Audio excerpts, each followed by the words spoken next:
Bem-vindos! Se preparem para descobrir como a linhagem da família real dos Romanov chegou a um fim sangrento. Esta família governou toda a Rússia por quase 3 séculos, então o poder deles era gigantesco. Entretanto, durante a Guerra Civil Russa, o imperador Nicolau, a imperatriz Alexandra e seus 5 filhos foram executados por um pelotão de fuzilamento. Seus corpos foram totalmente profanados. Como uma das dinastias mais poderosas poderia terminar de tal maneira? É uma história de uma política externa condenada, uma guerra desastrosa e, por sua vez, conflitos com a Rússia que viram o fim perturbador dos Romanov. Para você entender como Nicolau virou o imperador da Rússia, temos que lembrar que Alexandre III, pai dele, foi assassinado. E o Nicolau, de 26 anos, foi lançado a assumir o título de Czar em sua coroação.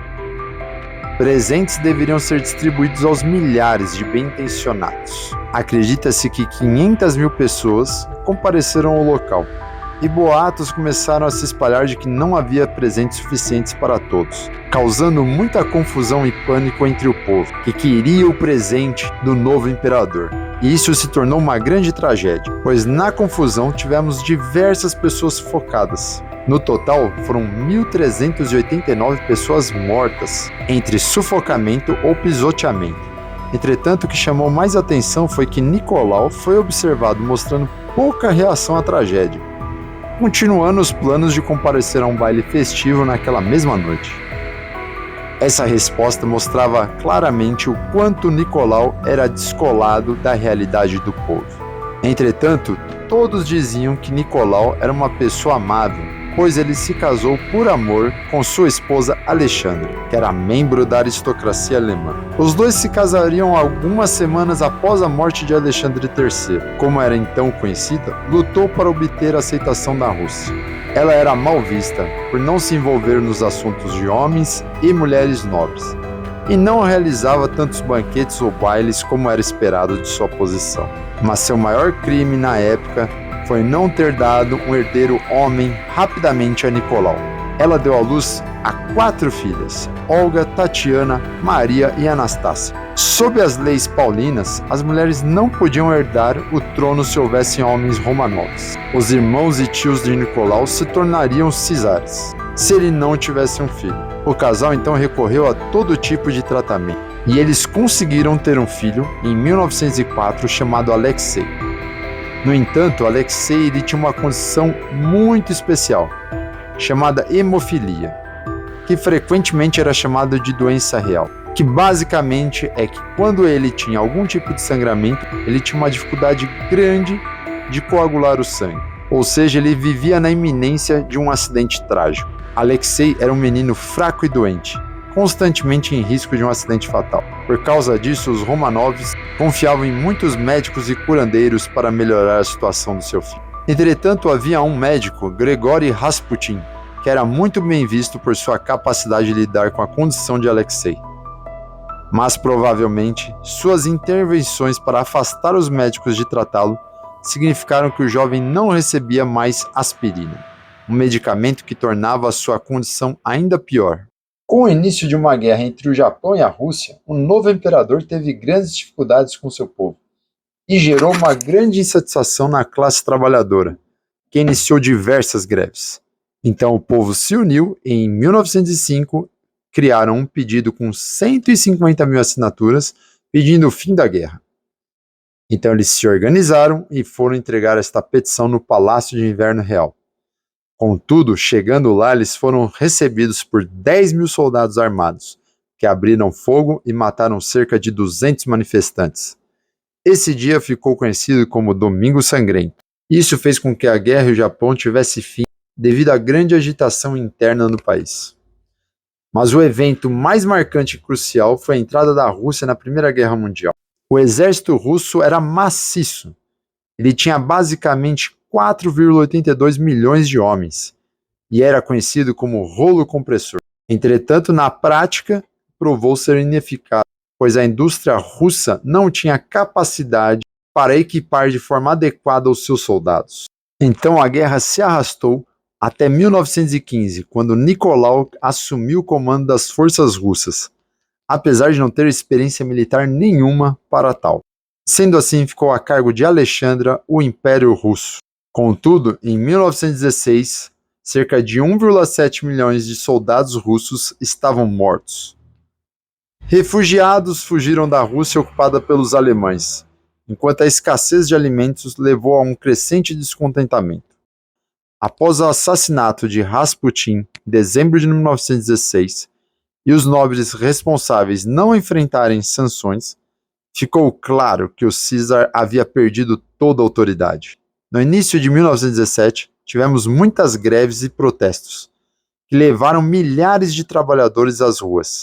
O exército russo atirou nos manifestantes, e isso fez com que muitos soldados parassem de defender o imperador e se juntassem à revolta. Sendo assim, após esse fato, os revolucionários estavam no controle das ferrovias e os guardas do palácio abandonaram seus postos. Então Nicolau se viu com poucas opções e decidiu abdicar do seu posto. Nicolau queria entrar no exílio, fugindo da Rússia para a Grã-Bretanha, em companhia de seu primo, o rei George. Entretanto, Nicolau não conseguiu asilo em outros países, pois ninguém queria hospedar os Romanov, temendo os sentimentos antimonárquicos que prevaleciam na época. Então, em março de 1917, foi decidido que a família seria mantida sob prisão domiciliar. Contudo, em 1917 ocorreu a Revolução de Outubro, que viu a subida dos comunistas bolcheviques e a derrubada do governo provisório. A família Romanov permaneceu em cativeiro, com suas despesas e equipes de servidores sendo gradualmente retiradas. No entanto, a família foi enviada para outra cidade, retirando assim os privilégios da família Romanov. Contudo, as forças contra-revolucionárias próximas da Legião Tchecoslovaca se aproximavam da região. Os guardas temiam que a família real pudesse ser libertada e se tornar símbolos para aqueles que lutavam para depor o governo comunista bolchevique. Decidiu-se então que a família deveria ser executada nas primeiras horas da manhã. Então eles foram arrancados de suas camas e forçados a descer até o porão da casa.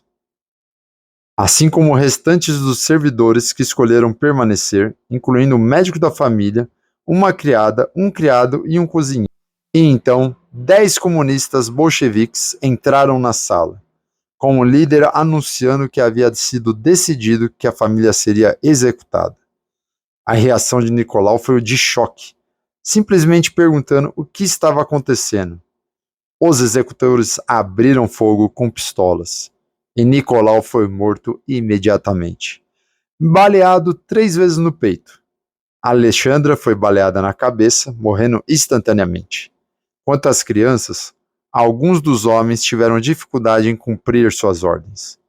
Quando finalmente dispararam contra os jovens da realeza, as balas pareceram ricochetear. Olga, Tatiana, Maria e Anastácia tinham entre elas quase 1,5 kg de diamantes e outras joias costuradas em suas roupas. Essas joias eram destinadas a pagar uma passagem segura ou subornar guardas, caso necessário. No entanto, elas serviram como uma forma de armadura corporal. À medida que os jovens da realeza agonizavam, pedindo misericórdia, as irmãs foram finalizadas com baionetas e um tiro na cabeça. Após cerca de 20 minutos, os Romanov estavam mortos, incluindo Alexei, que já sofria de uma doença muito complicada.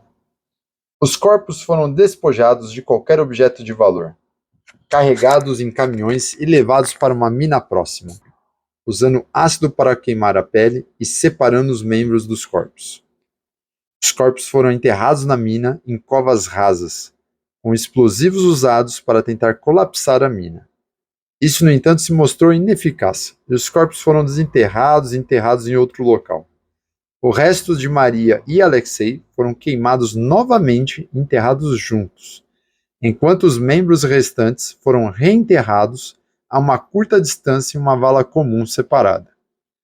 Temia-se que os ossos dos Romanovs pudessem ser usados como totens religiosos pelas forças contra-revolucionárias para se unir contra o regime comunista. Daí as muitas tentativas de esconder e se livrar dos corpos. Tiveram-se suspeitas que a filha mais nova, Anastácia, teria fugido da execução, o que levou a diversos filmes especulativos sobre o seu destino.